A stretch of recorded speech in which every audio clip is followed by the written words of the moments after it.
Hello friends, very good evening to all of you. आज मैं आप लोगों के सामने एक बहुत ही बड़ी खुशखबरी लेकर आया हूँ।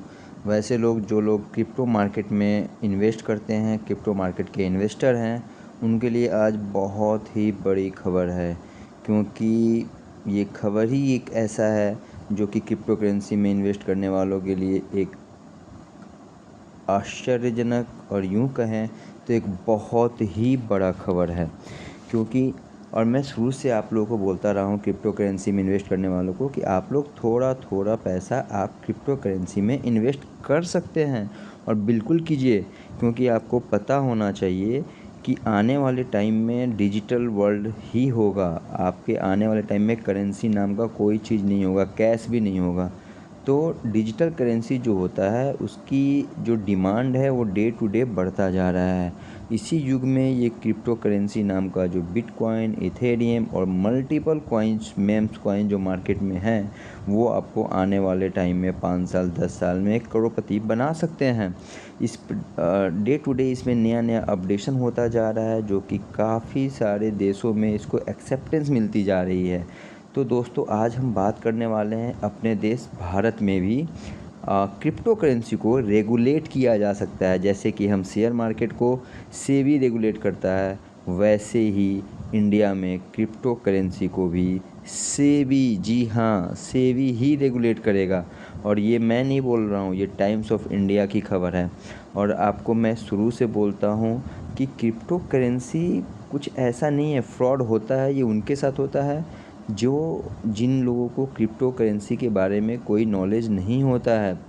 आपके अकाउंट से भी फ्रॉड होते हैं। इसका मतलब ये नहीं होता है कि हम अकाउंट में पैसे नहीं रखते हैं, हम बैंक अकाउंट यूज़ नहीं करते हैं। तो आप सावधान रहिए, आपके अकाउंट से किसी भी तरीके का कोई फ्रॉड नहीं होगा। आप कभी भी किसी भी तरीके का ऑनलाइन ट्रांजैक्शन जब भी करें, बड़ी सतर्कता से करें। दोस्तों, क्रिप्टो करेंसी को भारत में सेबी रेगुलेट कर सकता है। मैं आपको ये खबर दिखाऊंगा, बताऊंगा, पढ़ाऊंगा। उसके पहले मैं आपको बता दूं कि कुछ लोग बोलते हैं कि क्रिप्टो करेंसी एक लीगल टेंडर नहीं है।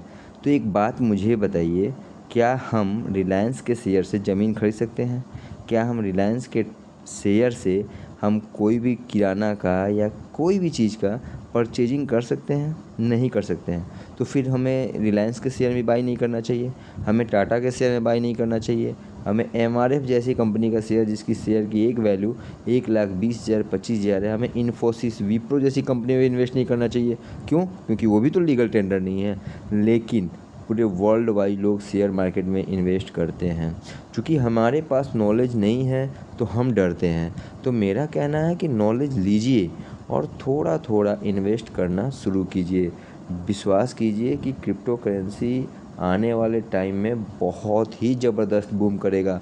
आप एग्जांपल के तौर पे आप देख सकते हैं, बिटकॉइन जो 2010 में 10 पैसे 75 पैसे से शुरू हुआ था, आज उसकी वैल्यू $68,000 है। अर्थात अप्रॉक्स 55-56 लाख के आसपास एक बिटकॉइन की वैल्यू है। सोचिए कि आज से 10 साल पहले जिन लोगों ने इन्वेस्ट किया होगा, आज की डेट में वो करोड़पति हैं।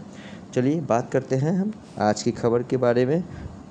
आप देखिए, सबसे पहले मैं आपको दिखाऊं, ये देखिए, ये है आपका द इकोनॉमिक टाइम्स। क्या कहता है, आप पढ़िए।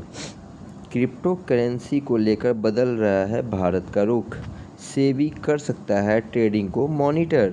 जी हाँ, सेबी जैसे कि शेयर मार्केट को, म्यूचुअल फंड को रेगुलेट करता है, उसको मॉनिटर करता है, ठीक वैसे ही सेबी अब क्रिप्टो करेंसी में भी ट्रेडिंग को रेगुलेट कर सकता है। देखिए, सवाल है, क्या भारत क्रिप्टो करेंसी को लेकर अपने रवैये को बदलने जा रहा है? राइटर्स की एक रिपोर्ट के मुताबिक आरबीआई, सेबी और अन्य नियामक संस्थाएं इसको लेकर विचार विमर्श कर रही हैं। भारत के मार्केट वॉचडॉग ने सिफारिश की है कि कई रेगुलेटर क्रिप्टो करेंसी में व्यापार की निगरानी करें। रिपोर्ट के मुताबिक यह अब तक का सबसे मजबूत संकेत है कि देश में कम से कम कुछ प्राधिकरण डिजिटल एसेट्स के इस्तेमाल की अनुमति देने के लिए तैयार हैं। ये ग्लोबल डिमांड है, ये भारत की डिमांड नहीं है। अलग अलग दस्तावेज़ों से पता चलता है कि भारतीय प्रतिभूति और विनिमय बोर्ड की स्थिति भारतीय रिजर्व बैंक से भिन्न है। ऐसा इसलिए क्योंकि प्राइवेट डिजिटल करेंसी से एक व्यापक आर्थिक जोखिम जुड़ा हुआ है। राइटर्स ने दस्तावेजों के द्वारा बताया है कि दोनों सेट एक सरकारी पैनल को सौंपे गए हैं। इसे वित्त मंत्रालय के विचार के लिए नीति तैयार करने का काम सौंपा गया है। सेबी का रुख पहले नहीं बताया गया है। आपको पता है कि 2018 में क्रिप्टो करेंसी के खिलाफ सरकार के सख्त रवैये को अपनाने की वजह से जब केंद्रीय बैंक ने लेंडर्स और अन्य वित्तीय मीडिएटर्स को क्रिप्टो यूजर्स या एक्सचेंजों से निपटने से प्रतिबंध कर दिया था। हालांकि बाद में इस कदम को सुप्रीम कोर्ट ने रद्द कर दिया था। तब से भारत में वर्ल्ड में सबसे ज़्यादा 57% इन्वेस्टर्स, आप बिलीव नहीं करेंगे, इंडिया से हैं।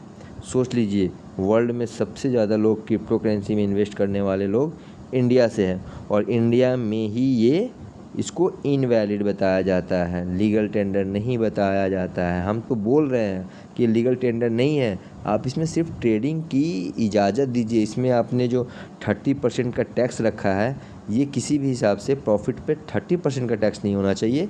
आप टैक्स लीजिए, नॉर्मल टैक्स 3%, 5% आप जो टैक्स ले सकते हैं आप वो लीजिए। कई एजेंसियाँ करेंगी निगरानी। देखिए, इस अधिनियम के तहत शिकायतों का होगा समाधान। IRDAI एंड PFRDA को बीमा और पेंशन संबंधित वर्चुअल एसेट को रेगुलेट करना चाहिए।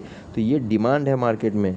अभी आप देख सकते हैं मार्केट जो है वो अब कंटिन्यू स्टेबल होता जा रहा है। काफ़ी सारे उठा पटक के बाद आप देखिए सारे कॉइन्स अभी ग्रीन में हैं। बिटकॉइन का, सॉरी, मैंने जो बताया था 56 लाख, ये एक्चुअली आज 2.81% बढ़ने के साथ ये पहुंच गया है 60 लाख के आसपास, 59,07,593। आप देख सकते हैं ये सारे कॉइन अभी ग्रीन में है। सब 3% से लेकर आपको इसमें आज का आप देखिएगा 9%, 15%, मॉर्निंग में तो 37% तक का आपको इसमें ग्रोथ दिखा था। आप जैसे देख रहे INJ, ये देखिए INJ आज 12% ग्रोथ में है। ये देखिए 13% FTM, ये देखिए FTM 13% का है। उसके बाद आप इधर देखिए RSR, ये देखिए 17% के अप्रॉक्स ग्रोथ में है। तो मेरा कहना है दोस्तों कि आप क्रिप्टो करेंसी में इन्वेस्ट कर सकते हैं। वजीरेक्स एक इंडियन ऐप है जिस पे आप अपना अकाउंट ओपन कर सकते हैं। अकाउंट ओपनिंग के लिए किसी भी तरीके का सजेशन के लिए आप मुझे टेक्स्ट, व्हाट्सएप मैसेज या टेलीग्राम पे कनेक्ट हो सकते हैं। धन्यवाद।